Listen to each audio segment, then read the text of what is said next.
വറുത്തരച്ച തീയൽ എങ്ങനെയാണ് തയ്യാറാക്കുന്നതെന്ന് നോക്കാം. പാൻ അടുപ്പത്ത് വെച്ച് എണ്ണ ചൂടായി വരുമ്പോൾ അതിലേക്ക് 1 കപ്പ് തേങ്ങ ഇട്ട് നന്നായി ഇളക്കി കൊടുക്കുക. അതിലേക്ക് 5-6 ചുവന്നുള്ളി നെടുകെ കീറിയതും, 1/4 സ്പൂൺ ഉലുവ, 1/4 സ്പൂൺ കുരുമുളക്, 1 തണ്ട് കറിവേപ്പില ഇവ ചേർത്ത് നന്നായി കൈയെടുക്കാതെ ഇളം തീയിൽ ഇളക്കി കൊടുക്കുക. തേങ്ങ നല്ല ബ്രൗൺ നിറമാകുന്നത് വരെ നമ്മൾ ഇളക്കി കൊടുക്കണം. ബ്രൗൺ നിറമായി കഴിഞ്ഞാൽ ഫ്ലെയിം ഓഫ് ചെയ്തതിന് ശേഷം അതിലേക്ക് 1 വലിയ സ്പൂൺ മല്ലിപ്പൊടി, 1/2 സ്പൂൺ മുളക് പൊടി ചേർത്ത് ഇളക്കി പാത്രത്തിൽ നിന്ന് മാറ്റി തണുക്കാൻ വയ്ക്കണം.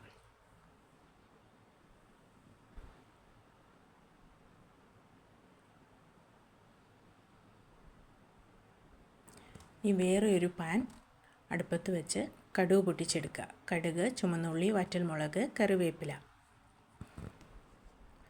ഇത് വേണമെങ്കിൽ നമുക്ക് ലാസ്റ്റ് കറി വെന്തതിന് ശേഷം താളിച്ചൊഴിക്കാവുന്നതാണ്.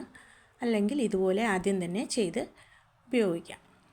ഇതിലേക്ക് ഒരു 20 ചുവന്നുള്ളി കീറിയത്, ലേശം ഉപ്പും ചേർത്ത് നന്നായി വഴറ്റി മൂടി വെച്ച്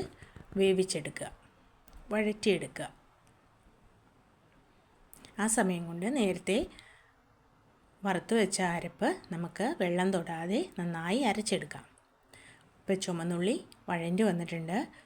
അതിലേക്ക് നമുക്ക് വേണമെങ്കിൽ ഉരുളക്കിഴങ്ങ്, പടവലങ്ങ, വഴുതനങ്ങ അതിൽ എന്തെങ്കിലും വേണമെങ്കിൽ ചേർക്കാം. ഇവിടെ ഞാൻ കുറച്ച് പടവലങ്ങയാണ് ചേർത്തിരിക്കുന്നത്.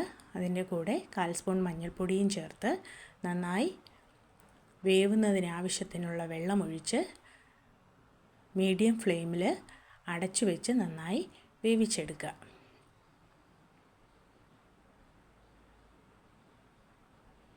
ഇപ്പോൾ ഉള്ളിയും പടവലങ്ങയും എല്ലാം നല്ല രീതിയിൽ വെന്ത് വന്നിട്ടുണ്ട്.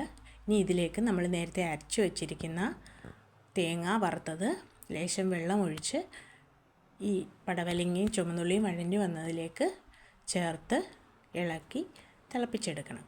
ഇനി അതിലേക്ക് ചെറിയ നെല്ലിക്ക വലിപ്പത്തിൽ വാളംപുളി വെള്ളത്തിൽ പിഴിഞ്ഞ് ആ പുളിവെള്ളം കൂടി ഇതിനകത്ത് ചേർത്ത് ആവശ്യമെങ്കിൽ ഉപ്പും ചേർത്ത് നന്നായി തിളപ്പിച്ചെടുക്കണം.